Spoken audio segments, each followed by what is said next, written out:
Second method में branch का जो सेकेंड मेथड है वो क्या है, stock and data system. Stock and data system में हम लोगों ने जो पैटर्न को फॉलो किया वो पैटर्न ये था कि हम लोगों ने स्टॉक एंड डेटा सिस्टम में पहला जो हमने सीखा मोटिव तक कॉस्ट प्राइस में सीखना। कॉस्ट प्राइस का क्वेश्चन किया था 14 नंबर। उसके बाद हम लोगों ने क्या देखा कि इनवॉइस प्राइस में मेंटेन करना। उसमें लॉजिक सब क्या सब आया, आप ध्यान समझिए। उसमें लॉजिक आया कि अगर हम स्टॉक बनाते हैं तो डेबिट साइड अगर कम हो जाए क्रेडिट साइड से तो किससे क्लोज करेंगे, shortage, sorry surplus. Credit side अगर कम हो जाए शॉर्टेज। उसके बाद हम लोग क्या सीखे कि अगर सेल में भी कुछ एक्स्ट्रा प्रॉफिट हो, किसमें एक्स्ट्रा प्रॉफिट हो, सेल में। हालांकि सेल जो होता है जब हेड ऑफिस सेंड करता है तो ब्रांच का एक तो लिमिटेशन होता है कि वो इनवॉइस प्राइस तक, जिसको सेलिंग प्राइस वहां पे यूज कर सकते हैं, वहां तक वो सेल कर सकता है। लेकिन अगर उससे भी अपर लेवल में सेल कर दिया तो जो सेल में एक्स्ट्रा प्रॉफिट है जो कि इनवॉइस प्राइस से अपर है, उसको जब हम कैंसिल करेंगे तो कैसे कैंसिल करेंगे, जो आप लोगों ने देखा अगले क्लास में कि ब्रांच स्टॉक एडजस्टमेंट अकाउंट से कैंसिल होता है और पूरा का पूरा अमाउंट जो है एज एन लोडिंग चला जाता है ना वहां पे। ये देखा। अभी जो क्वेश्चन आ रहा है 27 है वो क्वेश्चन, वो इनवॉइस प्राइस मेथड में तो है, ये तो कंफर्म है, लेकिन उसमें ब्रांच स्टॉक एडजस्टमेंट बनाने नहीं बोला। तो माइंड में एक बार आएगा कि ब्रांच स्टॉक एडजस्टमेंट अगर हम नहीं बनाएंगे सम से इनवॉइस प्राइस में तो लोडिंग तो काटना पड़ेगा। तो आप लोग क्या सोच सकते हैं, ज्यादा से ज्यादा चूंकि समझ किए नहीं है, यही सोच सकते हैं ना कि नोट पे जाकर लोडिंग बना लेते हैं, नोट पे जाकर के लोडिंग बना। लेकिन क्वेश्चन में जब डिमांड ही नहीं है तो कुछ ना कुछ तो लॉजिक है क्वेश्चन में जिसके वजह से डिमांड नहीं है। तो अगर डिमांड नहीं हो उस समय हम क्या करें, लोडिंग वाला जो अकाउंट बनाते हैं हम लोग ब्रांच स्टॉक एडजस्टमेंट, उसका मोटिव क्या होता है, उससे क्या कैलकुलेट करते हैं, ग्रॉस प्रॉफिट। यानी अगर हम ग्रॉस प्रॉफिट निकालना है तो कोई ऐसा जरिया ढूंढ लें जिससे कि लोडिंग का यूज ना पड़े हमको, लोडिंग अकाउंट का यूज ना पड़े हमको, यानी ब्रांच स्टॉक एडजस्टमेंट अकाउंट का यूज ना पड़े, तो मेरा काम हो जाएगा। ठीक। अब दोनों मेथड को मिक्स करते हैं, ध्यान समझिए। Cost price method and invoice price method को मिक्स करते हैं जिससे आप लोग क्लियर समझ जाओ। कॉस्ट प्राइस मेथड में जीपी तो निकलता है, उसमें भी उसमें जीपी कहां से निकलता है, ब्रांच स्टॉक अकाउंट से निकलता है। ब्रांच स्टॉक अकाउंट से निकलता है क्यों है, क्योंकि वो कॉस्ट में होता है। किसमें होता है, अगर किसी भी रूल से अगर हम इसको लोडिंग वाले सम्स को, क्योंकि मेंटेन तो लोडिंग में ही करना है, कहीं से अगर हम इसको कॉस्ट में कन्वर्ट भी कर सकें तो मेरा जीपी निकल जाएगा वहां से, है ना। तो यहाँ पे यही लॉजिक है कि विदाउट एडजस्टमेंट अकाउंट हमको पूरा ब्रांच मेंटेन करना है जिसमें ग्रॉस प्रॉफिट भी कैलकुलेट तो करना ही पड़ेगा। तो कैसे करेंगे, तो ध्यान समझिए। इसमें हम लोग स्टॉक अकाउंट में या तो दो ब्रांच है ना एक साथ, तो हम लोग नॉर्मल क्या करते हैं कि दो ब्रांच में हम लोग अमाउंट कॉलम बनाते हैं ब्रांच स्टॉक का, दो अमाउंट कॉलम नाम रख देते हैं ब्रांच स्टॉक अकाउंट। पहला जो है मेरा जो ब्रांच नाम रखते हैं, दूसरा भी नाम रख देते हैं ना। लेकिन इसमें ऐसा नहीं कर सकते, क्यों, क्योंकि इसमें हमको कॉस्ट भी मेंटेन करना पड़ेगा। तो जितना ब्रांच है, ब्रांच स्टॉक प्रॉपर ब्रांच के लिए अलग अलग खोलना पड़ेगा, ठीक है। और डेटर अकाउंट और पीएल अकाउंट जैसे सीखे हैं, जो दो ब्रांच है दो अमाउंट कॉलम बना के बना लो, बात समझ में आया, वो वैसे ही बनेगा, क्लियर है। तो देखिए फॉर्मेट इसका बनाते हैं, साथ में आप लोग भी बनाइए। आप लोग समझिए कि ब्रांच स्टॉक अकाउंट हम अलग अलग बनाएंगे, दोनों ब्रांच का एक साथ कभी बन नहीं सकता है। जब भी लोडिंग अकाउंट नहीं बनाने बोले, ठीक, हम लोग का लक्ष्मी है, हम लोग हाथ में काला जाता है, अभी नहीं करा क्या, जो पहला क्लास चला रहा है वो कितना भी घूमेगा ना तो काला जाएगा, काला ही जाएगा, सारे तो हंसते रहते काला तो होगा यार। देखो कितना बना एक आंसर हो गया, देख उसको देख, भूला को देख, सब बात भूल जाता है, बात करना नहीं भूलता है, मतलब हाँ सब बात भूल जाती है, कोई इम्पोर्टेंट बात भूल गया तो बात करना नहीं भूलती। ब्रांच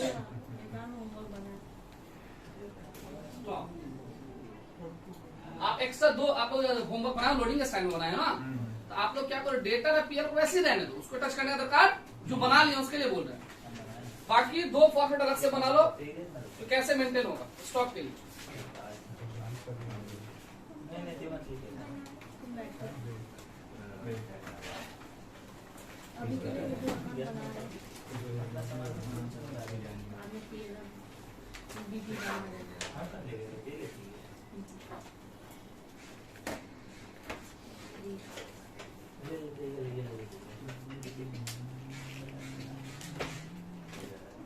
बैकग्राउंड फॉर्मेट बनाइए, रुकिए मत, बनाते चलिए।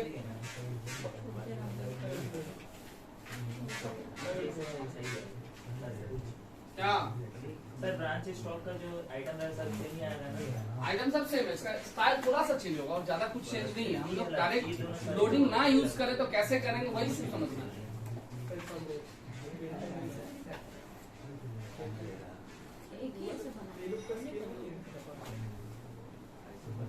इसमें गुड सेंड भी बोला है ना अकाउंट बनाने?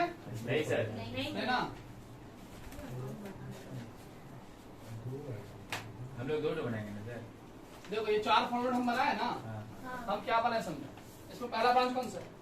ब्रांच स्टॉक पहला ब्रांच का नाम कलकत्ता, दिल्ली। कैलकाटा। कलकत्ता वाला कलकत्ता। अरे हाँ सर। ब्रांच स्टॉक एक ही ना बनेगा उसमें। अकाउंट। देखो ध्यान से, दूसरा ब्रांच का क्या नाम है? Delhi. Yes sir. Branch stock account. बात को समझो। अभी ब्रांच, ये दोनों ब्रांच स्टॉक ही है। ये दोनों क्या है? ब्रांच स्टॉक ही है। दो होगा। देखो क्या होगा, इसको समझने की कोशिश करो।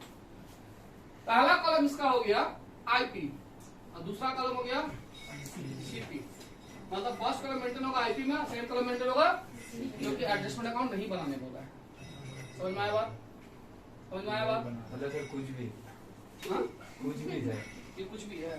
सर एडजस्टमेंट नहीं बनाने बोला तो सर दो आप कर रहे थे। इससे अच्छा तो नोट में एडजस्टमेंट बना लेगा। कैसे नोट बना लें? हर एक चीज का एक पैटर्न है। अगर मान लो वो नोट ही वाला रहता तो उसका अलग पैटर्न में काउंट कैसे करता? तो उसको बोलते सेमी पैटर्न का वैसे कर लेना। सर इसे कुछ भी समथिंग नहीं कैश अकाउंट बनाने नहीं बोला लेकिन बस में कैश अकाउंट ब्रांच का मेन अकाउंट नहीं होता है। स्टॉक अकाउंट ब्रांच का मेन अकाउंट है। कैश अकाउंट ब्रांच का मेन अकाउंट नहीं होता। स्टॉक अकाउंट ब्रांच का मेन अकाउंट। अगर कुछ भी रहता तो छोड़ देते, बोलते हो गया चलो हो गया, एडिशनल बना लिया, पीछे में कहानी खत्म। सर आपका बात नहीं आप जब पीछे पलट, का बात आप बता रहे हैं पीछे पलटो, क्वेश्चन को सर आप लोग पूरा पढ़े ही नहीं। देखो उसमें अकाउंट बनाने जो बोला है वो बोला क्या? पढ़ो एक बार पीछे। ब्रांच स्टॉक के बगल में ब्रैकेट में कुछ लिखा है? मेरा तो बहुत गंदा लगा। दिख ही नहीं रहा। नहीं दिख रहा है, अकाउंट का नाम नहीं दिख रहा है। दूसरा में देख ना, बगल में मेटल तो है, देख branch stock in double column. इसका मतलब क्या है? बोला डबल का तो बोलते एडिशनल को नहीं भी बोलता तो अलग से बना कर लेते ना। क्वेश्चन का कुछ तो डिमांड है तो डबल कॉलम मेंटेन करने बोल रहा है एक ब्रांच के लिए। समझ में आया? ऐसा कुछ भी नहीं होता है यहाँ पे। ये ग्रेजुएशन लेवल का चीज है ना, ग्रेजुएशन लेवल में कुछ भी नहीं होता है। जो होता है वो कुछ ना कुछ काम का होता है। IP, CP, credit, debit, debit, credit, IP, CP.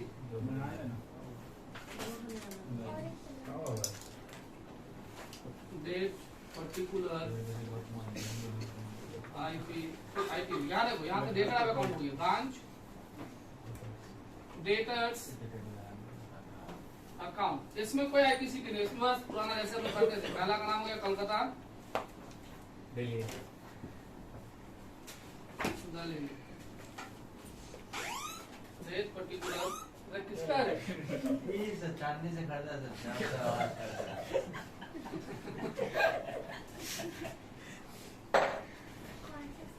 Oscar unique होता है। 20। चांदनी से कर रहा है। नहीं 20। सही तो लिखा था, फोन ही ना है रे। हाँ तो वही तो जान रहा बीच में इमरजेंसी कॉल लग गया। Branch profit and loss account for the year ended on काम से रखना नहीं, particulars Kolkata rupees, Delhi rupees, particulars Kolkata rupees, Delhi rupees। ठीक है, कुछ भी नहीं, ध्यान से समझ। सम्स लोडिंग में ही है। सम्स में ऐसा नहीं है कॉस्ट प्राइस कॉलम खोल दिए तो लोडिंग नहीं रहा। सम्स लोडिंग में ही है। फोकस सिर्फ इतना, एंट्री में भी कोई चेंजेस नहीं, जैसे हम लोग करते हैं वैसे एंट्री करते आएंगे। फर्क इतना है सिर्फ कि जब हम इस स्टॉक अकाउंट को मेंटेन करेंगे ना, तो स्टॉक अकाउंट को मेंटेन करने के टाइम में आईपी क्या समझिएगा, आईपी में भी लिखेंगे, सीपी में भी लिखेंगे। जिस चीज का लोडिंग होता है, जिस चीज का लोडिंग होता है, मतलब जिसका लोडिंग होता है उसको आईपी में लिखेंगे, और लोडिंग माइनस करने के बाद सीपी में चेंज करने के बाद सीपी में लिखेंगे। आईपी में से अगर लोडिंग अमाउंट को माइनस कर दिया सीपी हो जाता है, सीपी में लिखेंगे। और जिस चीज के ऊपर लोडिंग नहीं होता, सपोज दैट सेल, सेल के ऊपर लोडिंग नहीं होता, तो सेल में जो अमाउंट आईपी में बैठेगा सेम अमाउंट सीपी में बैठेगा। बात समझ में आया? मतलब जिसमें लोडिंग होता है, लोडिंग कैंसिल करने के बाद सीपी में बैठेगा। अगर सीपी अमाउंट दिया है तो लोडिंग ऐड करने के बाद आईपी में बैठेगा। बात समझ में आ रहा है? और जिसपे लोडिंग नहीं होता वही अमाउंट सीपी आईपी दोनों को मेंटेन करके चले। क्लियर है? क्वेश्चन आपके पास है, क्वेश्चन नंबर 27 ना। चलो स्टार्ट करते हैं। सबसे पहला काम लोडिंग रेट, सबसे पहला काम लोडिंग रेट, और दोनों ब्रांच के लिए लोडिंग रेट एक ही है। Yes sir. Note 1, 50% loading rate CP is equal to 50%। 50% है, यानी 1/2। Yes sir. IP is equal to 1/3। ठीक है, तो चलिए स्टार्ट करते हैं। सबसे पहला ब्रांच का 1496, 1496 टू बैलेंस, साथ में चलते रहिएगा। बैलेंस बीडी कोलकाता का है 18,600, 18,600। आईपी में है, इसलिए हम आईपी में लिखेंगे। लिखे। ठीक है, और फिर इसका दिल्ली में भी लिख देना 1496 टू बैलेंस बीडी 31,200। आईपी में, इसलिए आईपी में लिखे। ठीक है, इसका लोडिंग कैंसिल होता है। हाँ सर। सर, आप कैलकुलेटर चलाओ ध्यान से। इसका लोडिंग 1/3 कितना होगा, 6,200। और 6,200 जब हम माइनस कर देंगे तब ना कॉस्ट प्राइस आएगा। तो इसमें से 6,200 का अगर हम माइनस कर दिए तो 12,400। क्लियर है?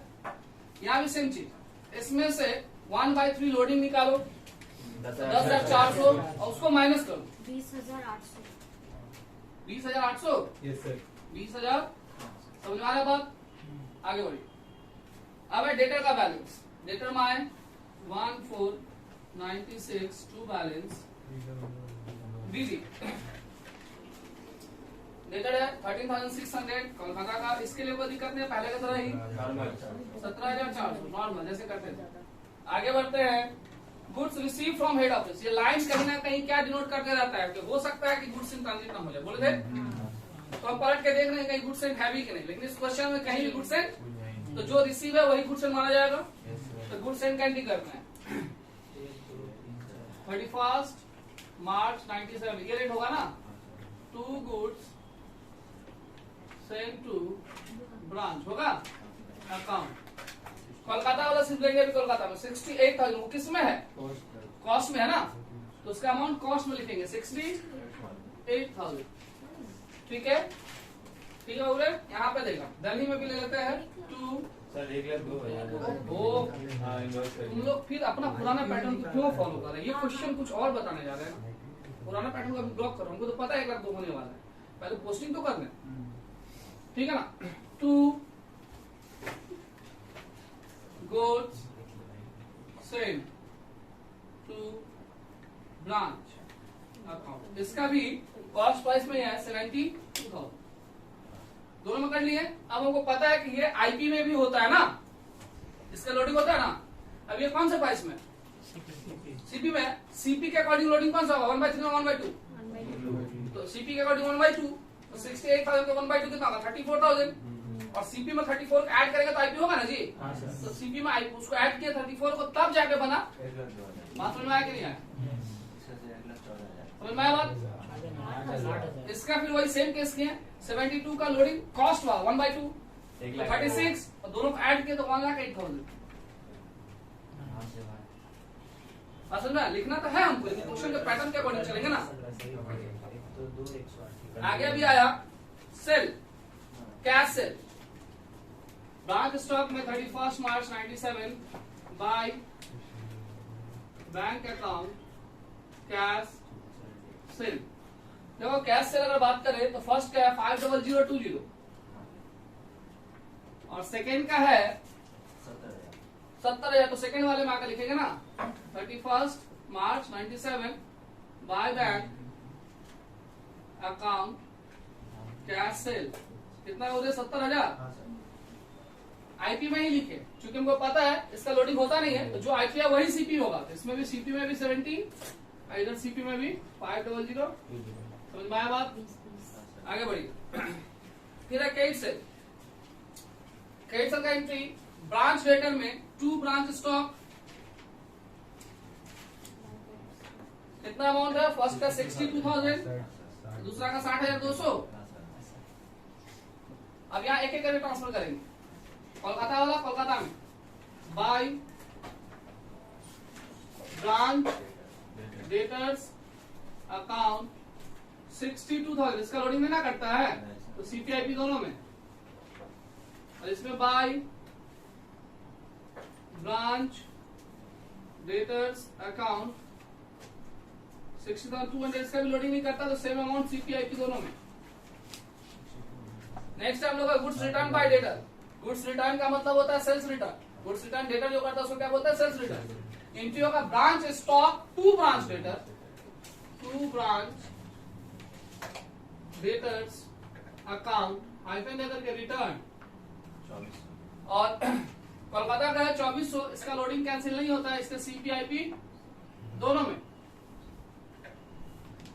और दिल्ली के लिए भी रिटर्न है इसमें भी 2 ब्रांच डेटर रिटर्न 3,000 इसका भी सीपीआईपी से कोई मतलब नहीं लोडिंग नहीं होता है दोनों में। तो अभी तो हम एक्चुअली पोस्टिंग एक ही जगह किए स्टॉक में ही तो किए पोस्टिंग यहाँ भी करेंगे ना तो 31 March 97 by branch stock Kolkata वाला कोलकाता में 2400 दिल्ली वाला दिल्ली में 3,000 हाँ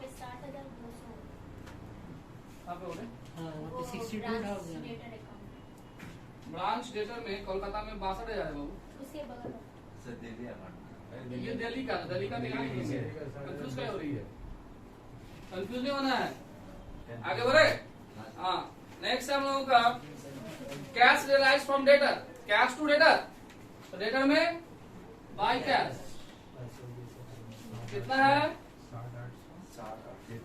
60,800 नेक्स्ट 59,200 इसका कोई पोस्टिंग नहीं होगा। आगे बढ़ते हैं अरे हमको तो राहुल का आदत लग गया रे हम आगे बढ़ते हैं मुंह से निकल आगे बढ़ते हैं राहुल कौन सा जादू मारा देख आगे देख आगे goods return to head office यानी गुड्स सेंड वाला रिटर्न है ना तो आराम से पहले रिटर्न किसका देख लो कौन से अकाउंट में वो देख लो तो पहले दोनों में ना एक ही में है ना एक ही में है कोलकाता में ये 3,000 दूसरा में तो नील है मतलब कोलकाता में ही है ना तो by goods sale to branch hyphen देकर के रिटर्न और ये अमाउंट है 3,000 आईपी में है इसका लोडिंग तो कैंसिल होता है पता है हम लोगों को और ये आईपी से लोडिंग कैंसिल करे तो 1/3 मतलब 1,000 कैंसिल करेंगे कितना बचा 2,000 तो सीपी हो गया 2,000। आगे बढ़ते हैं goods transfer from Delhi to Kolkata branch Delhi to आराम समझ लो रिसीवर कौन है कोलकाता दिल्ली ट्रांसफर करा कोलकाता रिसीवर कौन है कोलकाता एंट्री क्या बना कोलकाता टू दिल्ली कोलकाता टू दिल्ली तो कोलकाता में टू दिल्ली मतलब इधर लिखना है लेकिन लिखेंगे गुड्स सेंड करके तो लिखो to goods send to branch hyphen दे करके ट्रांसफर 4,200 आईपी में 4,200 इसका भी लोडिंग कैंसिल होता है ना तो इसका लोडिंग अगर हम लोग कैंसिल करें 1/3 तो 1,400 तो माइनस करके 2,800 क्लियर है और कोलकाता में टू दिल्ली तो दिल्ली में दिल्ली ये है by goods and to branch hyphen दे करके ट्रांसफर है ना 4,200 इसमें और इसका भी लोडिंग और कैंसिल करेगा 1/3 तो 2,800 ना खत्म। राहुल कुछ तो किया है 3 को थ्रू वो निकल जा रहा है मुंह से कुछ तो किया है आगे बढ़ी। अब है सरप्लस मतलब पहले सरप्लस देख के ही पता चल रहा है, हम आगे बढ़े नहीं, सरप्लस और शॉर्टेज देख के ही पता चला कि इसमें सीडी नहीं हो, क्योंकि सीडी नहीं हो वैसे तो सरप्लस शॉर्टेज दिया, सीडी हमको कैलकुलेट करना पड़ेगा। तो देखिए यहाँ पे क्या है, सरप्लस ऑफ स्टॉक, इसका अमाउंट जाकर देखिए कौन सा है, कलकत्ता का है, दिल्ली का है। दिल्ली का है ना, तो दिल्ली में सरप्लस है, टू सरप्लस ऑफ स्टॉक कितना दिल्ली का 600। लोडिंग और कैंसिल करे, इसका भी लोडिंग कैंसिल होता है ना, तो लोडिंग और कैंसिल करे 200 तो 200 कैंसिल करके बचा कितना 400। और सरप्लस और एक जगह आता है हाँ, PL, तो ध्यान से जीपी का जगह छोड़ के by surplus of stock, Delhi का है ना, और कौन सा लेते हैं हम लोग, कॉस्ट प्राइस लेते हैं, ये तो पता नहीं लोडिंग कैंसिल करने के बाद, तो दिल्ली में 400। आगे बढ़ते हैं शॉर्टेज, कोलकाता का शॉर्टेज ना, तो टू नहीं बाय शॉर्टेज ऑफ स्टॉक कितना है 900। लोडिंग कैंसिल करेंगे तो 1/3 मतलब 300 600 हो जाएगा। 600। शॉर्टेज आता है पीएल में, आता है। तो ये पीएल अकाउंट है टू शॉर्टेज ऑफ स्टॉक, और ये कोलकाता का है तो कोलकाता में 600 कॉस्ट प्राइस लेते हैं। नेक्स्ट है डिस्काउंट अलाउड, डेटर में बाय डिस्काउंट अलाउड कत 400 है कोलकाता में और 700 है दिल्ली में, डेटर दोनों साथ में मेंटेन हो रहा है ना, और डिस्काउंट अलाउड पीएल में भी जाता है, टू डिस्काउंट अलाउड 400 700, ठीक है 400 और 700। अभी लास्ट है branch expense PL, to branch expense कितना है 10,800 और 13,400 क्लियर है, कई क्वेश्चन में दिक्कत नहीं सर, एक ही सिंपल सा लॉजिक है भाई, कॉस्ट को मेंटेन करो और तो कुछ नहीं, बस यहाँ पे खाली एडजस्टमेंट नहीं होगा। नहीं होगा जिसकी वजह से हमको कॉस्ट मेंटेन। हाँ फिर बोल दे रहे हैं कि अगर एग्जाम हॉल में ब्रांच एडिशनल अकाउंट नहीं बनाने बोले और ये भी ना बोला रहे डबल कॉलम, क्या नहीं बोला रहे, आप लोग नोट में करके कर सकते हैं, कोई दिक्कत नहीं है, लेकिन अगर स्पेसिफिक बोल दे डबल कॉलम तो फिर गलत हो जाएगा, तब यही करना पड़ेगा। आया है इसलिए, इसमें एक भी क्वेश्चन बिना आया हुआ नहीं, जो आया है कभी ना कभी वही है, ठीक है। अब क्लोज करना सीखो, सबसे पहले क्या क्लोज करें, डेटा का क्लोजिंग नहीं है ना, बाकी तीनों आ गया बजाय क्लोज, डेटा का क्या निकलेगा सीडी, फटाफट कैलकुलेट चला 12,000 बाय बैलेंस सीडी 12,000 14,000 है ना, डेटा क्लोज, डेटा के बाद क्या क्लोज करता है स्टॉक, आप सुनो स्टॉक क्लोज करता है जब ये कॉलम होगा, इसमें दो कॉलम है ना, तो हम हमेशा आईपी कॉलम को पहले क्लोज करेंगे, क्योंकि आईपी को क्लोज करने वाला जो भी आइटम है सबका लोडिंग कैंसिल होता है, तो आईपी अगर हम पहले कैलकुलेट नहीं करें तो लोडिंग कैंसिल नहीं कर पाएंगे ना, या फिर सीपी क्लोज करें तो लोडिंग ऐड करना पड़ेगा, लेकिन ये रॉन्ग प्रोसेस है, कहीं मेरा सीपी का अमाउंट थोड़ा डिस्मिस हो गया तो गड़बड़ जाएगा, आईपी का अमाउंट डिस्मिस होगा नहीं, क्योंकि हेड ऑफिस किसमें मेंटेन कर रहा है आईपी में ना, तो आईपी को पहले क्लोज करके निकालो सीडी बाय बैलेंस 11280 है ना, ठीक है, और इसमें से लोडिंग और कैंसिल कर दें 1/3, तो माइनस करने के बाद कितना आएगा, देख लो तो 7520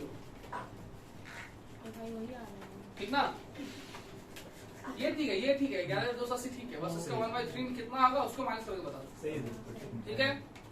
तो चलिए ये भी कंप्लीट, आप ध्यान से आईपी तो क्लोज हो ही गया, सीपी भी आ गया ना, और सीपी को क्लोज करके ग्रॉस प्रॉफिट निकाला जाता है, जनरल पीएल जीपी निकालो, सीपी को क्लोज करो, इधर ऐड करो, ऐड करके अपना टोटल लिख रहे हैं, हमको जीपी बोल दो 36540, आगे जीपी, सीपी में जीपी कॉस्ट में ही जीपी आता है, आईपी में कभी जीपी आता है तो सर तो काटिए उसको, एडजस्टमेंट में क्या, गलत होगा, क्या गलत हो गया, आंसर सही बोले हैं। हाँ सही बोले 36,540, हाँ, सही है। अरे हम लोग जीपी सीपी में है। हाँ, सीपीआईपी से नहीं निकलता है कभी भी, जीपीआईपी से कभी नहीं निकलता है। हाँ ठीक है वास्तव में कैसे किया, पहले आईपी क्लोज किए, आईपी से ट्रांसफर किया सीपी में, और सीपी से फिर क्लोज करके क्या निकाली है, जीपी। क्लियर है? सेम काम हम करेंगे इस अकाउंट में भी। पहले आईपी बाय बैलेंस शीट निकालो, 8400 8400 8400 को 1/3 5600 करके माइनस करके 56, और फिर इसको क्लोज करके 2 जनरल पीएल 42400 यानी ग्रॉस प्रॉफिट 42400। क्लियर है? अब जीपी को हम लोग पीएल में ले आते हैं, बाय जीपी पहला करना 36540 36540, और सेकंड का था 42400। सब कुछ सेम है, सिर्फ लॉजिक थोड़ा सा चेंज हो गया और कुछ नहीं। क्लोज करके निकालो 2 एनपी, नेट प्रॉफिट सॉल्व करो। ठीक है, एनपी बोल दो 24740 24740 24740, सेकंड थर्ड का सॉरी सेकंड का 28700 28700, सम्स कंप्लीट। बात समझ में आया? देखो एग्जाम में अगर डबल कॉलम नहीं बोला तो वो तो पता है, हम उस मेथड से कर लेंगे, कोई दिक्कत नहीं। फिर अगर बोल दे फिर हम क्या करेंगे, हम तो करेंगे उस मेथड से, मार्क्स कट जाएगा पूरा।